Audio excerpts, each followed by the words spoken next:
कि आसमान पर बादलों की तरह छा जाओ और घर से निकले हो तो मंजिल को पा जाओ, और रोकता है जमाना हर उभरने वालों को, रोकता है जमाना हर उभरने वालों को, अगर खुद पे यकीन तो जमाने पर छा जाओ मेरे मित्र। ठीक है, मैं आपका अक्षय सर। ठीक है, आज काफी दिन के बाद, और बहरहाल मैंने इससे पहले भी क्लासें ली है, लेकिन मुझे ये पता है कि वो चीजें आप भूल चुके होंगे। ठीक है, तो वो चीजें साथ ही आप ना भूलो।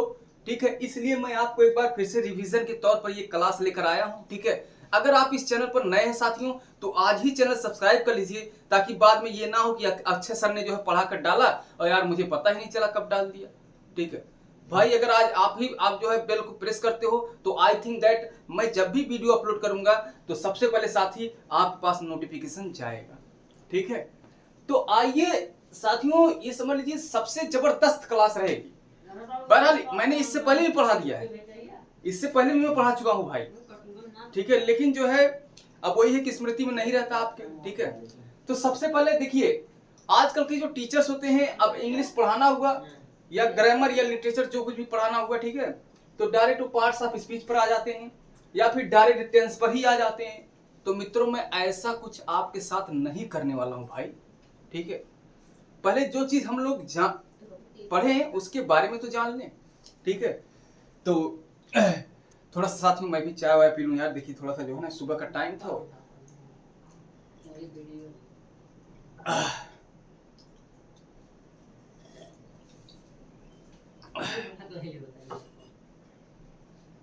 चलिए भाई, बहुत अच्छा। देखिए 2 ही घूंट पिया मित्र, समझ लो बहुत मजा आ गया। ठीक है, तो बात करेंगे इंग्लिश क्या होती है। सबसे पहले भाई, जब भी हम इंग्लिश पढ़ने जा रहे हैं, क्योंकि ना, तो ये हम लोग की फर्स्ट ड्यूटी बनती है कि व्हाट इज इंग्लिश। क्योंकि भाई सामने वालों को पता चलना चाहिए ना कि इंग्लिश क्या होता है, तभी तो पढ़ेगा बंदा यार। तो मैं ये बता रहा हूं कि इंग्लिश इज अ लैंग्वेज। क्या होता है भाई? English is a language. English एक भाषा होती है। अब कहोगे सर ये लैंग्वेज क्या होती है? सबसे पहले कोई व्यक्ति आपसे पूछे कि इंग्लिश क्या होती है, तो इंग्लिश इज अ लैंग्वेज।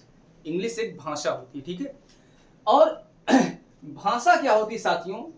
तो language is the art by that we express our thoughts with each other. मतलब भाई लैंग्वेज ही एक ऐसा मीडियम है, एक ऐसा साधन है, ठीक है, जिसकी सहायता से हम अपने विचारों को आदान प्रदान करते हैं। और साथियों, अगर सामने वाला व्यक्ति लैंग्वेज ना जाने तो कभी काल जो है भारी मिस्टेक हो सकती है, जिसको हम ब्लंडर कहते हैं इंग्लिश में। ध्यान दीजिएगा। ठीक है, ऐसे ही कुछ समय पहले की बात थी कि जैसे गांव का एक लड़का जो है बाहर पढ़ने चला गया। ठीक है, और वो बाहर ये मतलब फॉरेन कंट्री में रहने लगा, और ये इतना एजुकेटेड हुआ कि ही फॉरगॉट हिंदी। वो हिंदी भूल गया मित्रों, वो सिर्फ इंग्लिश ही जानता था। और बाद में पढ़कर आया तो गांव में ऐसे कहने लगा कि I want water, I want water, या फिर water water. It mean that उसे पानी चाहिए मित्रों। लेकिन गांव के लोगों को क्या पता यार कि उसे पानी चाहिए, कोई समझ ही नहीं पा रहा था क्या समस्या है। तो बाद में वाटर वाटर या फिर आई वांट वाटर। ठीक है, इसके भाई कहते कहते जो है, इसके बाद उस व्यक्ति की जान चली गई, यानी वो बेचारा जो है वो मारा गया साथी। ठीक है, अब वो मर गया, मर गया भाई। बाद में किसी ने बताया कि भाई वो वाटर मतलब पानी मांग रहा था, तब लोगों को पता चला साथियों। तो ये होता है लैंग्वेज का फर्क। ठीक है, तो जब भी आपको अपना विचार एक दूसरे से आदान प्रदान करना हो, तो you need to learn language. ठीक है, तो भाई लैंग्वेज यही होता है। अब लैंग्वेज का कितना बड़ा इंपॉर्टेंस है, आई थिंक दैट आप समझ चुके होंगे। ठीक है, चलिए अब देखिए, इंग्लिश आपको 2 पार्ट में पढ़ना है भाई। एक आपका सबसे बड़ा पार्ट होता है लिटरेचर। ठीक है, एक होता है लिटरेचर, और दूसरा पार्ट इसका होता है ग्रामर। ठीक है, क्योंकि देखिए साथियों, मैं आज से नहीं पढ़ा रहा हूं, लगभग मैं 10 साल से पढ़ा रहा हूं। जब भी मैं विद्यार्थियों से पूछता हूं कि ये चीज क्या है, तो वहीं पर अटक जाते हैं। क्योंकि ज्यादातर मैंने टीचर्स को देखा कि मतलब बच्चों को बेसिक जो इन्फॉर्मेशन देनी है वो नहीं देते हैं, जबकि बच्चों को पता होनी चाहिए। अगर मुझे पता है कि आप लोग अगर मेरे व्यूअर हैं साथियों, तो आपको जो है इस समस्या से पूरी तरीके से जो है आप बाहर आ जाएंगे। इसका मतलब आपकी समस्या का निवारण होगा। ठीक है, तो आप बिल्कुल मस्त रहिए।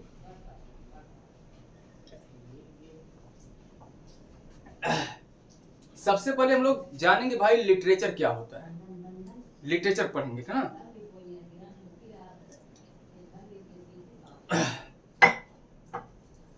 चलिए भाई मजा आ गया, चाय पीकर मजा आ गया साथियों। लिटरेचर को हम हिंदी में कहते हैं साहित्य और ग्रामर को हम लोग कहते हैं व्याकरण, ठीक है।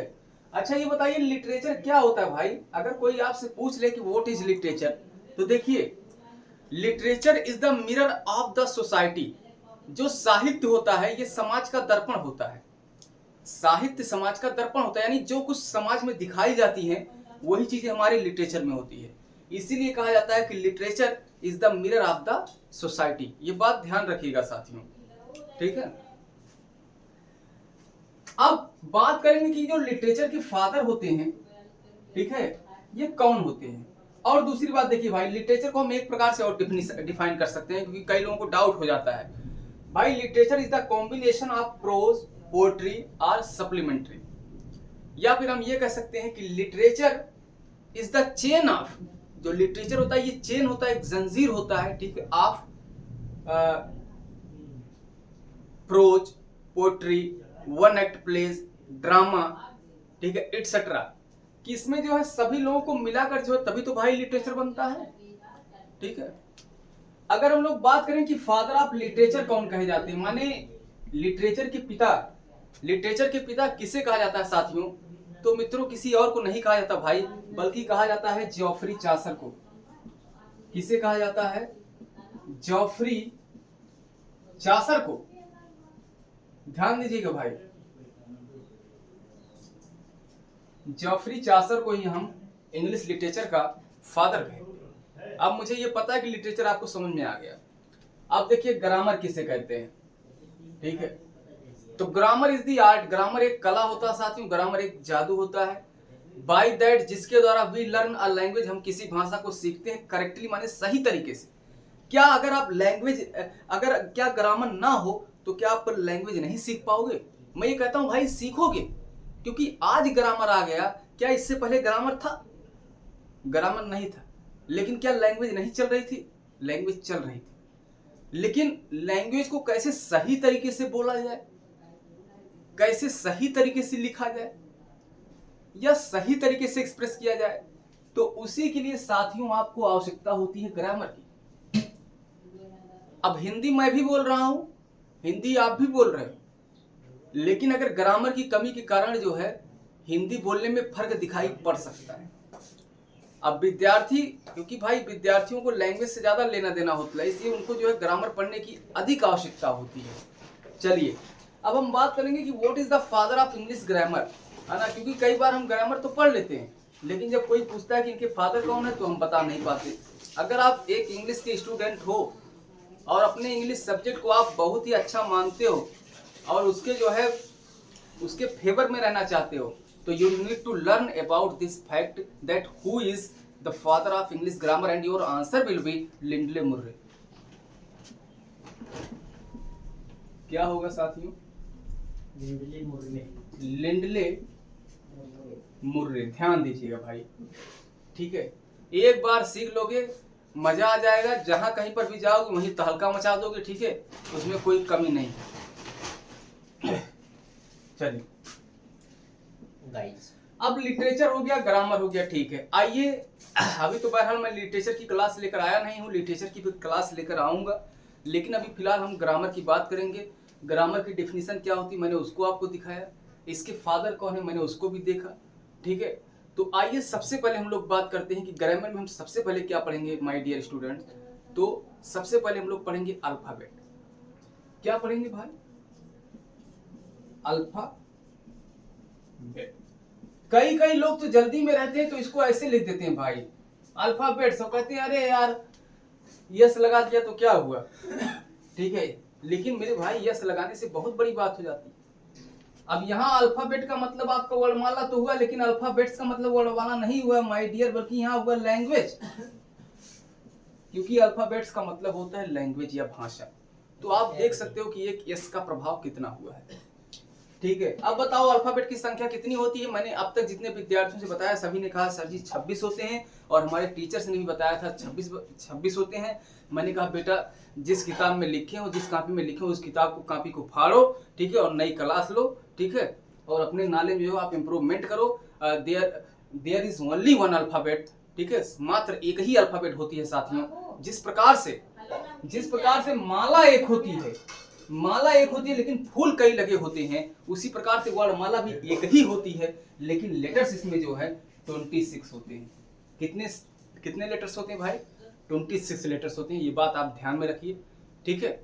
और खासकर साथियों फर्जी टीचर से बचिए, जो आपको जो है भ्रमित करें, ठीक है, और बाद में आपको समस्या क्रिएट हो। तो I think that you should avoid them. चलिए, अब अल्फाबेट में जो है 26 लेटर्स होते हैं, इनको आप दो भागों में बांटोगे भाई, ठीक है। एक होता है वोवेल और दूसरा होता है कॉन्सोनेंट। ध्यान दीजिएगा जरा, मैं देखूं यार नीचे भी आ रहा है कि सिर्फ मैं लिखता ही जा रहा हूं, पता लगे दिखे ही ना। अच्छा यार ये तो बहुत क्लियर आ रहा है। चलिए ठीक है, देखो भाई 26 लेटर्स होते हैं, ये आप बचपन से पढ़ते चले आ रहे हो, ठीक है। मैं आपको कोई नई बात नहीं बता रहा हूँ, फिर बाद में ये ना कहना कि जो है अच्छे सर ने जो बताई थी यार कुछ क्या पता नहीं किताब में कहीं लिखा नहीं। भाई लिखा गया है, लेकिन कुछ चीजों की खंगालने की आवश्यकता होती है।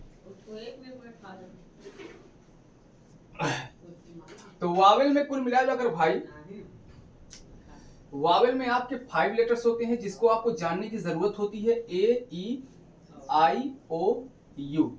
ये 5 लेटर्स होते हैं जो वावेल के अंतर्गत आते हैं, और इनको छोड़कर बचा हुआ जो आपका 21 लेटर्स होता है, ठीक है, they are related to consonant. ध्यान रखिएगा, ये किस में आते हैं? कॉन्सोनेंट में आते हैं।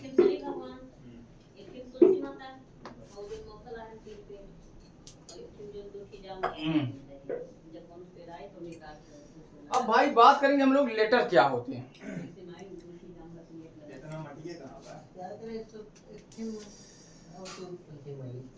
अब बात करेंगे भाई लेटर क्या होता है, ठीक है,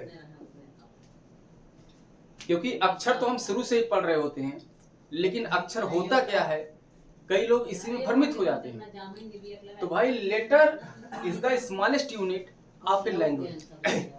देखो लेटर का मतलब पत्र होता है, ठीक है, लेकिन अक्षर भी तो होता है भाई, और हमें पत्र से कुछ नहीं लेना देना है, ठीक है। हमें किससे लेना देना है? हमें अक्षर से लेना देना है, ठीक है, ध्यान दीजिएगा। नीचे लिखा लेटर दिखाना होता है। तो लेटर का मतलब पत्र नहीं भाई, लेटर का मतलब क्या होता है? अक्षर। अब बताओ लेटर क्या होता है? तो letter is the smallest unit of a language. किसी भाषा की जो सबसे छोटी इकाई होती है वही अक्षर होती है। जैसे जब आप क्लास फर्स्ट में गए होंगे तो सबसे पहले टीचर ने आपको छोटा आ, बड़ा आ, छोटी ई, इस प्रकार से आपको पढ़ाया, खासकर किस सब्जेक्ट में? हिंदी में। तो ये आपका क्या हो गया भाई? दीज आर लेटर्स, इनको हम लेटर्स बोलते हैं। लेकिन जब इंग्लिश लैंग्वेज में आप आए तो इंग्लिश के अध्यापक ने आपके साथ क्या किया? उन्होंने आपको बताया A, B, C, D, ये सब क्या हो गया भाई? ये सब भी लेटर्स हो गया, ठीक है। जब बच्चा शुरू में पढ़ना चाहता है किसी लैंग्वेज को तो he needs to learn letters first time. अब बताओ लेटर के मिलने से साथियों शब्द का निर्माण होता है, लेकिन ये डेफिनेशन जो इनकम्प्लीट है। लेटर के मिलने से शब्द का निर्माण होना चाहिए, लेकिन कंप्लीट अर्थ भी मिलना चाहिए। समझ पाए हो? तो हम कह सकते हैं, वर्ड की बात कर लें। देखिए आप ये ना सोचिए कि सर जी लिखवा नहीं रहे हैं, सिर्फ लिखते चले जा रहे हैं। मैं भाई ये रिवाइज करने आया हूं क्लास को, ये चीजें मैं पढ़ा चुका हूं पहले। तो वर्ड क्या होता है? A group of letters which makes a complete sense is called a word. माने जब लेटर एक साथ मिलते हैं तो वहां पर शब्द का निर्माण होता है। समझ पा रहे हैं? जैसे आपने अगर कर दिया B + A + T, तो ये मेरे भाई हो गया बैट। B मेरा यहाँ एक लेटर है, A भी मेरा लेटर है, T भी मेरा लेटर है, लेकिन बैट मेरा क्या वर्ड बन गया, वर्ड बन गया। इसी प्रकार से KIND काइंड, और उतने सारे वर्ड जितना आपके दिमाग में है सारे वर्ड है बच्चों, सारे वर्ड है, उसमें कोई दो राय नहीं। ठीक है, चलिए बहुत अच्छा, सब कुछ ठीक ठाक चल रहा है, कोई दिक्कत नहीं है। अगर मैं एक चीज अभी और बता दूंगा, अभी एक चीज और आपको बता दूंगा तो बहुत मजा आएगा, कहोगे सर जी हाँ बहुत मजा आया, बहुत मजा आया। ठीक है भाई, जो 26 लेटर्स हैं, इन्हीं में 2 लेटर्स ऐसे हैं जो लेटर के साथ साथ वर्ड का काम करते हैं। अब आप सोचने लगे सर जी लेटर कैसे वर्ड का काम कर सकता है? बाबू कर सकता है, क्योंकि जब लेटर का अपना अलग अर्थ हो, ठीक है, तो वो जो है वर्ड का काम कर सकता है। तो देयर आर 2 लेटर्स, ठीक है, एक लेटर है ए और एक लेटर है ई, सॉरी आई। ए मीन्स क्या होता है भाई? ए मीन्स एक, आई मीन्स मैं। तो जब इन लेटर्स का अपना अलग अर्थ निकल रहा है, तो ये लेटर के साथ साथ जो है वर्ड का भी काम कर रहे हैं। और आप देखते हो कि हमें पता है कि सेंटेंस क्या होता है, तो एक group of words which makes a complete sense is called a sentence.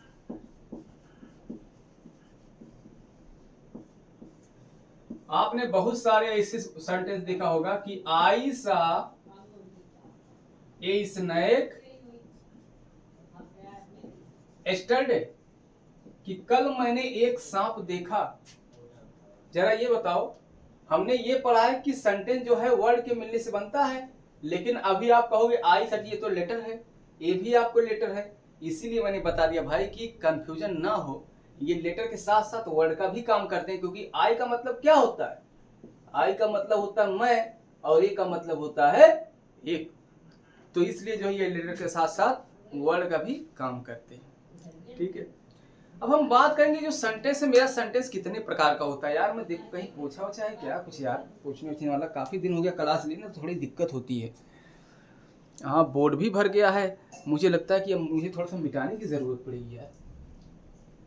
अभी क्या करें ना, क्लास काफी दिन बाद हो रही है, तो जिससे ये सब प्रॉब्लम हो जाती है। तो बहरहाल कोई दिक्कत नहीं यार, छोटी मोटी समस्या तो सबके जीवन में होती है कि ना दिक्कत ना परेशानी तो क्या मजा है जीने में। और आंधी तूफान भी थम जाएगी जब लक्ष्य रहेगा सीने में साथियों। ठीक है, कहा जाता है कि शाख से टूट जाए वो पत्ते नहीं हम, कि शाख से टूट जाए वो पत्ते नहीं हम, और आंधियों से कह दो कि वो औकात में रहे। अभी मैं ढूंढ रहा हूँ भाई, मिलेगा तो जरूर ही, अगर मिलेगा नहीं तो फिर जाएगा कहाँ, कहीं तो होगा ही। ठीक है, जब भाई सपेरा जो है बीन बजाकर सांप खोज लेता है, तो क्या मैं खोज करे भूसा नहीं खोज पाऊंगा? ये तो नहीं हो सकता भाई। ठीक है, वो तो खोजना ही पड़ेगा। क्या लगेगा पूछे बना लीजिए, थोड़ा सा पूछे बनाई। मिल गया भाई, मिल गया, मिल गया साथियों, मिल गया। वही कहते हैं जब बीन बजाकर सपेरा सांप निकाल लेता है यार, तो क्या हम लोग ऐसे उजाले में पोछा नहीं निकाल सकते? तो मैंने एक छोटा पोछा निकाला साथियों। थोड़ा सा देखिए आप लोग, थोड़ा सा समस्या फेस कीजिए, because it is my first class. ठीक है, और मुझे अभी जरूरत होगी खोजने की। ठीक है, तो घबराइए नहीं यार, मैं सोचता हूँ मस्त रहिए, खुश रहिए, don't feel angry, don't feel worry. ठीक है, अभी मैंने अपने असिस्टेंट से कह दिया हो, ढूंढ रहे हैं इधर उधर, देखो यार पता करो वहां पर, कह दिया है, अभी खोदेंगे तो फिर मिल जाएगा तो ठीक रहेगा। बाकी इधर से हम भाई हम इधर से देख रहे हैं, उधर मैंने लगा दिया है भाई, पता करो वहां पर कहाँ है। क्योंकि भाई पहले दिन होती ना तो लोगों को एडजस्ट करने में समय लगी। आज भी जो बुलाया था उसको वो भी नहीं आया। आज वो आएंगे कि नहीं यार? वो चलो आएंगे, नहीं तो फिर खुद ही करना पड़ेगा, क्या करना, कंटेंट भी तैयार करना था। हेलो, मिल गया, बहुत अच्छा, बहुत अच्छा। चलिए भाई, एक व्यक्ति खोज कर ले आया, चलो कुछ भी खोज कर लाया, ठीक है, चला आगे। ठीक है, सही कहता हूँ, सही है, सही सब कुछ बढ़िया था, लोगों नहीं उसमें है ना। मैं डायरेक्ट जो है यूपीडी करूँगा, उसमें कुछ काटना पीटना नहीं है। अब हम लिप जाएंगे ना, तो सोच रहे हैं कि लिप में सारी चीज़ें जो है कुछ टाइम भी मिल जाएगा और मज़ा नहीं आता है। प्रेशर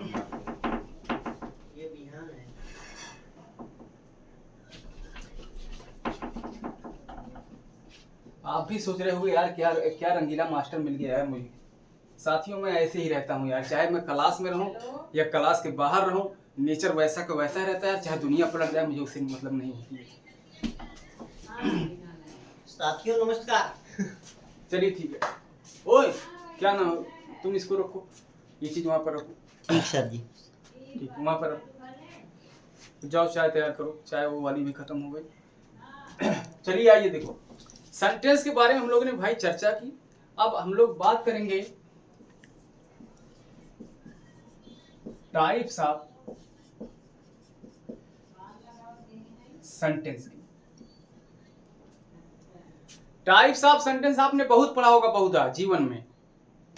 मैंने बहुत सारी किताब देखा, जिस किताब कभी कभी किताब में 4 सेंटेंस मिल जाते हैं, कभी कभी 5 सेंटेंस मिल जाते हैं। तो भाई अगर देखो, अगर आप हाई स्कूल में हो या इंटरमीडिएट तक हो तो 4 सेंटेंस बहुत है।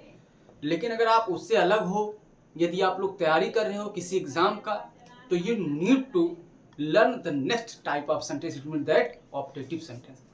ठीक है, तो आइए हम लोग चर्चा करते हैं कौन कौन से सेंटेंस है। ठीक है, तो देखिए साथियों, पहला असर्टिव सेंटेंस था। अब मैं लिखूंगा नहीं, क्यों नहीं लिखूंगा? क्योंकि मैं यहाँ रिवीजन का क्लास लेकर आया हूँ, लिखूंगा तो बड़ा समय लग जाएगा और मैं ये नहीं चाहता कि आपका टाइम वेस्ट हो। ठीक है, तो भाई there are mainly 4 types of sentence. सबसे पहला क्या है? Assertive sentence. अब देखो, असर्टिव सेंटेंस एक ऐसा सेंटेंस है जो या तो अफर्मेटिव सेंटेंस देगा, अफर्मेटिव सेंस देगा, या तो निगेटिव सेंस देगा।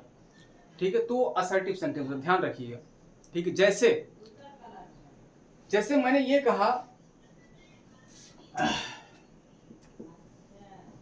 कि I like you, you don't go to school. मेरे सामने 2 सेंटेंस है। पहला तो मैंने कहा आई लाइक यू, मैं तुम्हें पसंद करता हूं। तो भाई ये कहीं ना कहीं जो है अफर्मेटिव का सेंस दे रहा है ना। अफर्मेटिव का मतलब होता है सकारात्मक, यानी हाँ में भाई काम हो। और यहाँ पर क्योंकि आपका निगेटिव छिपा हो, जैसे सेंटेंस में जब आपको नॉट मिल जाए या फिर नेवर मिल जाए या फिर नो मिल जाए, तो कहीं ना कहीं सेंटेंस हमारा कैसा होता है? वो निगेशन को व्यक्त करता है, ध्यान रखिएगा।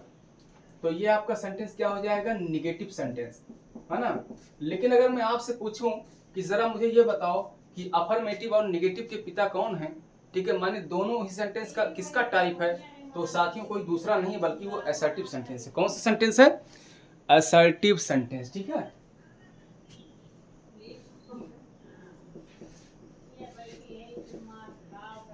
Assertive sentence. असर्टिव सेंटेंस के बाद आपका दूसरा सेंटेंस आता है इंट्रोगेटिव सेंटेंस। ठीक है, interrogative sentence is a type of sentence that asks a question. ये जो है किसी सेंटेंस में प्रश्न पूछने का काम करता है। ठीक है, and at the last of the sentence you will have to use a question mark. सबसे बड़ी बात है, क्योंकि मैंने देखा है कहीं कहीं इंट्रोगेटिव सेंटेंस तो लिखा जाता है, but if you don't use question mark at the last of sentence, your sentence will not an interrogative sentence. ध्यान रखिएगा, है ना। क्योंकि जैसे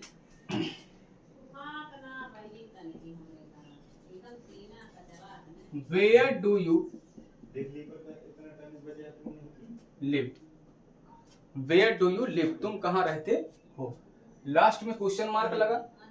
और इंट्रोगेटिव सेंटेंस की बात करें, सबसे पहले क्वेश्चन वर्ड आता है, जैसे यहाँ पर आया है। ठीक है, बाद में हेल्पिंग वर्ब आती है, फिर आपका सब्जेक्ट है, फिर इसके बाद मेन वर्ब है। ठीक है, तो ये अलग की बात है। लेकिन ये सेंटेंस आपका कैसा है? तो सेंटेंस आपका इंट्रोगेटिव सेंटेंस है, ध्यान दीजिएगा। ठीक है, और हम लोग बात करें, ये दूसरा सेंटेंस मेरा हो गया। कौन सा सेंटेंस है? Interrogative sentence. एक तीसरा सेंटेंस आपको बताया गया इंपरेटिव सेंटेंस। इंपरेटिव सेंटेंस क्या करता है? इंपरेटिव सेंटेंस एक्सप्रेसेस, ठीक है, क्या एक्सप्रेस करता है? हाँ, रिक्वेस्ट, ऑर्डर और एडवाइस। जब किसी सेंटेंस में रिक्वेस्ट की गई हो किसी से, किसी को एडवाइस दिया गया हो, किसी को ऑर्डर दिया गया हो, तो इस प्रकार का सेंटेंस आपका इंपरेटिव सेंटेंस होता है, ध्यान दीजिए। जैसे आपने कहा, आपने किसी से कहा कि शट द डोर, दरवाजा बंद करो। तो शट क्या है, ये V1 है, ठीक है। द डोर आपका ऑब्जेक्ट है, इसमें जो है आपको सब्जेक्ट नहीं दिखाई पड़ता है, ठीक है। आपका सब्जेक्ट छुपा रहता है, हिडन सब्जेक्ट, उसे यू माना जाता है।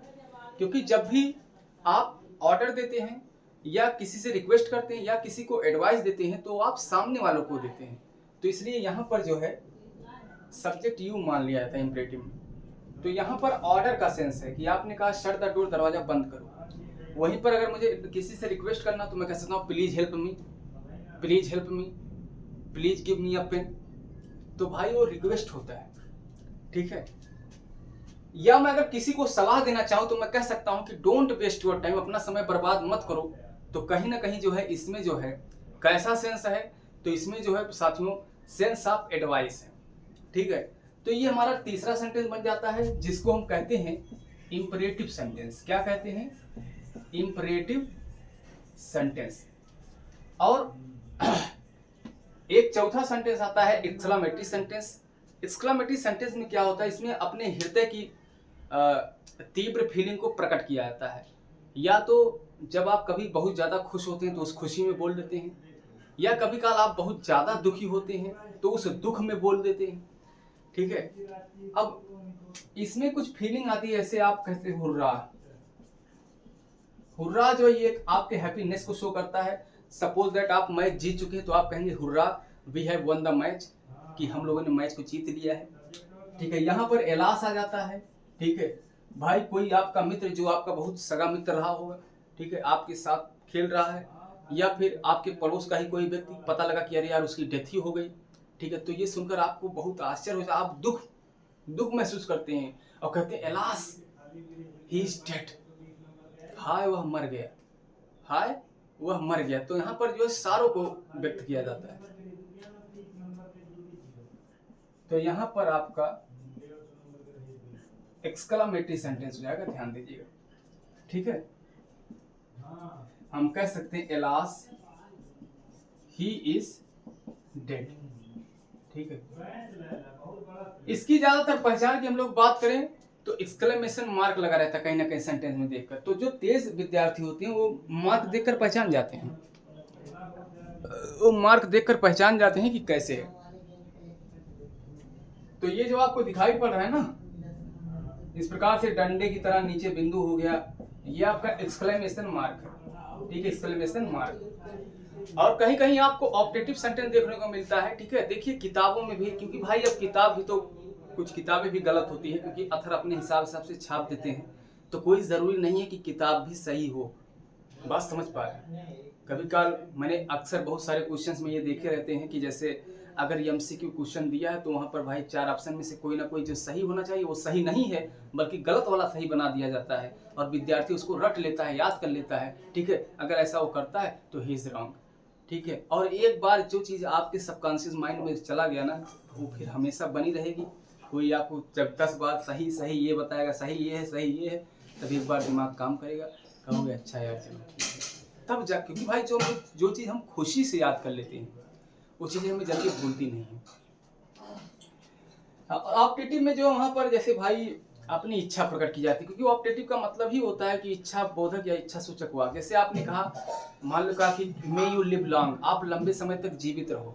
किसी से आपने कहा मे यू लिव लॉन्ग, आप लंबे समय तक जीवित रहो, ठीक है। तो आपने इच्छा प्रकट की। या आप किसी को आशीर्वाद दे रहे हैं, आपने कहा कि मे गॉड ब्लेस यू, ईश्वर आपको आशीर्वाद प्रदान करे, ठीक है। या अगर कोई गुस्से में बोल रहा है तो कह सकता है God may you go to hell, तुम नर्क में जाओ। तो कहीं ना कहीं ये उसका कर्ष है, श्राप है, ठीक है। तो इस प्रकार का सेंटेंस जो है ऑप्टेटिव सेंटेंस है, जो किसी किताब में मिलता है या किसी किताब में नहीं मिलता है, ठीक है। फिर भी मैंने आपके साथ डिस्कस किया because I have already told you that this is my revision class and not proper class, ठीक है, ध्यान दीजिएगा। यहाँ पर हमारा सेंटेंस खत्म होता है भाई, ठीक है।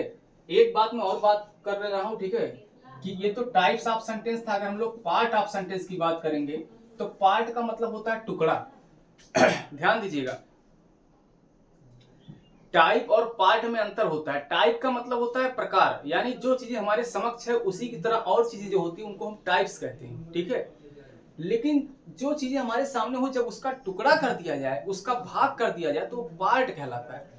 कई बार तो हमारे दिमाग में ये कंफ्यूजन होती है कि पार्ट और टाइप अलग है, सॉरी एक ही है, ठीक है। बट अगर आप ऐसा सोचते हो तो यू आर रॉन्ग, ठीक है। अगर जैसे मेरे पास ये भाई मार्कर है, ठीक है, अगर मैं इसी की तरह 2-3 मार्कर और ले आया, ठीक है, अगर ये ब्लैक है मैंने ब्लू भी ले आया, तो कहीं ना कहीं वो मार्कर का टाइप हो गया।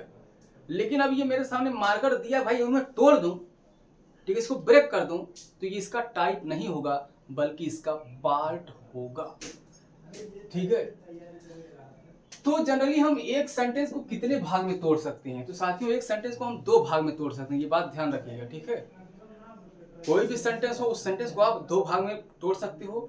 पहला भाग आपका, पहले मैं देख लूं कि इसमें स्पष्ट दिखाई पड़ रहा है कि नहीं यार, नहीं तो पता लगे मैं लिखते जा रहा हूं और इसमें आ ही नहीं रहा है, तो फिर वही होगा कि जो है क्या बोलते हैं कि भैंस के आगे बीन बजाना, वही सब बराबर हो जाएगा मिला जुला कर। तो सेंटेंस को 2 भागों में बांटेंगे भाई, एक होता है सब्जेक्ट और दूसरा होता है प्रेडिकेट, ठीक है। जनरली सब्जेक्ट क्या होता है? सब्जेक्ट जो है सेंटेंस में कोई एक्शन करता है या सब्जेक्ट के बारे में कुछ दिया होता है, ठीक है। और सामान्यतः सब्जेक्ट जो है पहले आता है सेंटेंस के, लेकिन ये जरूरी नहीं कि हर बार सेंटेंस के पहले ही आए, सेंटेंस के बाद में भी आ जाता है। वो कॉम्पिटिटिव एग्जाम में देखकर विद्यार्थियों को फंसाया जाता है यार, अभी देखोगे यहाँ पर तब समझ खुद आएगा। मैं यहाँ पर लिखा हूं आई लाइक यू, माने मैं तुम्हें पसंद करता हूँ। आई लाइक यू, मैं तुम्हें पसंद करता हूँ। और भाई मैं सही बता रहा हूँ, तुम लोग मैं पसंद करता हूँ, जितने भी ये वीडियो देख रहे हो ना, आई लाइक यू, मैं ये तुम लोग के ऊपर भी अप्लाई करता हूँ। तो आई यहाँ पर सब्जेक्ट है ना, वैसे ये लाइक आपका स्टेटिव वर्ब है, ये कोई एक्शन वर्ब नहीं है, ध्यान दीजिएगा। क्योंकि जैसे कुछ आजकल टीचर्स भी हैं या फिर स्टूडेंट भी, उनको ये दिशा भ्रम रहती है ना, तो ये कहते हैं कि ये एक्शन वर्ब है। भाई ये एक्शन कैसे हो सकता है? लाइक कैसे एक्शन होता है? लाइक माने आप किसी को पसंद कर रहे हो, तो क्या आप वहां कोई एक्शन थोड़ो कर रहे हो? ये स्टेटिव वर्ब है, ये आपकी मनोदशा है कि आप किसी चीज को पसंद करते हो, तो इसका मतलब वो मेन वर्ब थोड़ा होता है, ये स्टेटिव वर्ब होता है, ठीक है। तो आई सब्जेक्ट माने ये स्टेटिव वर्ब जो है भाई, ठीक है, और यू, ठीक है। यहां पर अगर आई आपका सब्जेक्ट है, तो सब्जेक्ट के विषय में जो कुछ भी कहा जाए दैट इज प्रेडिकेट। यानी कि अगर आई सब्जेक्ट है तो लाइक यू आपका क्या हो जाएगा भाई? प्रेडिकेट हो जाएगा, ठीक है, ध्यान रखिएगा। तो इस प्रकार से हमने देखा, ठीक है। अगर मैं ये कहूं हियर कम्स द बस, एक सेंटेंस मैंने लिखा हियर कम्स द बस। अब बताओ यहाँ पर सब्जेक्ट क्या है? अब आप कहोगे सर ये सब्जेक्ट तो यहाँ पर हेयर है, तो अगर आप ऐसा करते हो तो यू आर रॉन्ग भाई। यहाँ पर बस सब्जेक्ट है, यहाँ क्या आती है? यहाँ बस आती है, तो बस आपका सब्जेक्ट हुआ, हेयर कम्स आपका ये प्रेडिकेट हो गया। तो मैंने इसीलिए कहा कि ज़रूरी नहीं है कि सब्जेक्ट जो है सेंटेंस के स्टार्ट में ही आए, सब्जेक्ट जो है सेंटेंस के बाद में भी आ सकता है, ठीक है।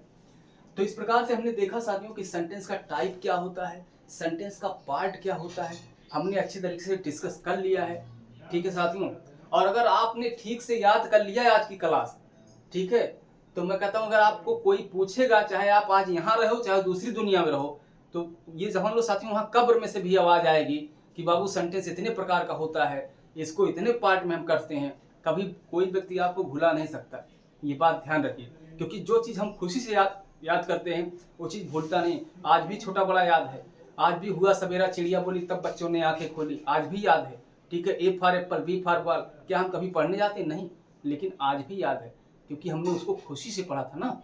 लेकिन जो चीज़ें डिप्रेशन में पढ़ोगे, चिंता में पढ़ोगे, वो यार भूल जाएगी, 100% भूल जाएगी साथी, ठीक है। इसलिए आपको जो है आई थिंक दैट आपको चिंता नहीं करनी साथियों। आप अपना ध्यान रखिए, अपने माता पिता का ध्यान रखिए। बाकी जीवन में तो उछल पुछल लगा ही रहता है, कभी जीवन ऊंचा होता है कभी नीचा होता है, वो उसका खेल है, लेकिन अपना खेल ना बदलने पाए, ठीक है। इसलिए आपको अपनी मनोदशा जो है उसको ठीक करना है, अपने माता पिता को खुश रखना है। कठिनाइयाँ जीवन में तो यार सबके आती हैं, ठीक है। जो राजा है वो भी परेशान है, जो प्रजा है वो भी परेशान है। तो इसलिए ट्राई करो कि खुश रहें, ठीक है। 10 रुपया कम है, ठीक है, जिसके पास 10 रुपया ज़्यादा वही कहाँ खुश है यार, वो भी तो रो रहा है अपना, उसकी चिंता दूसरी, ठीक है, तो इसलिए कहा जाता है कि nothing is permanent in this world. जब तक रहो, आपका 4 दिन का जीवन हो या 10 दिन का जीवन हो, जब तक रहो पता रहना चाहिए। ठीक है साथियों, आप लोग ध्यान रखिए, माता पिता का ख्याल रखिए। धन्यवाद। आई सी यू अगेन।